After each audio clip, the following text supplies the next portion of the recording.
Alexey Navalny, a prominent Russian opposition leader known for his criticism of the Kremlin and President Vladimir Putin, has died at the age of 47 while incarcerated in a Russian prison.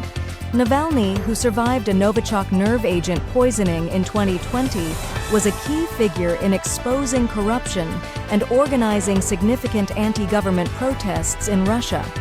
After recovering from the poisoning in Germany, he returned to Russia in 2021, where he was arrested and faced charges he claimed were politically motivated. Navalny's health and welfare concerns escalated following his transfer to a penal colony above the Arctic Circle. The Russian prison service reported that Navalny felt unwell after a walk and lost consciousness, leading to his sudden death, which is under investigation. Kremlin spokesperson Dimitri Pesov stated that President Putin has been informed and emphasized that the cause of death should be determined by doctors. Navalny's death occurs amidst the backdrop of the upcoming Russian presidential election, with Putin expected to secure a fifth term.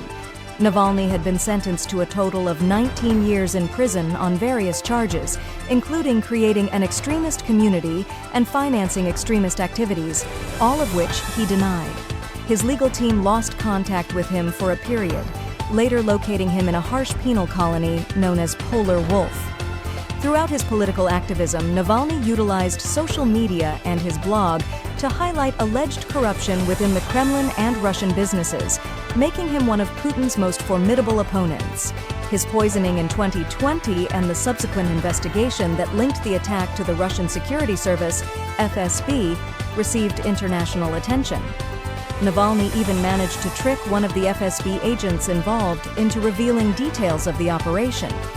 Despite the grave accusation and implications, the Russian government has denied any involvement in Navalny's poisoning, with Putin suggesting that if they had intended to kill Navalny, they would have succeeded. There has never really been a dissident in modern times like Navalny, one who had such a charismatic effect about him, such followers, and such an ability to communicate, as you suggested, even from prison.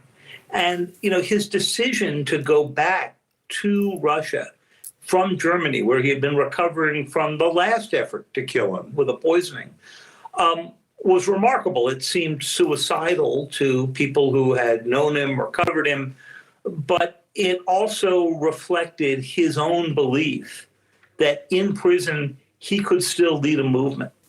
It also tells you something about Vladimir Putin today.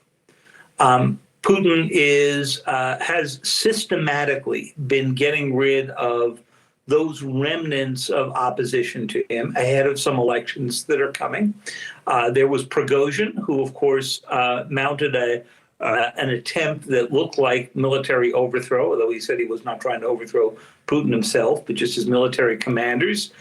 He was stopped himself 150 miles from Moscow, and a few months later died in a plane crash.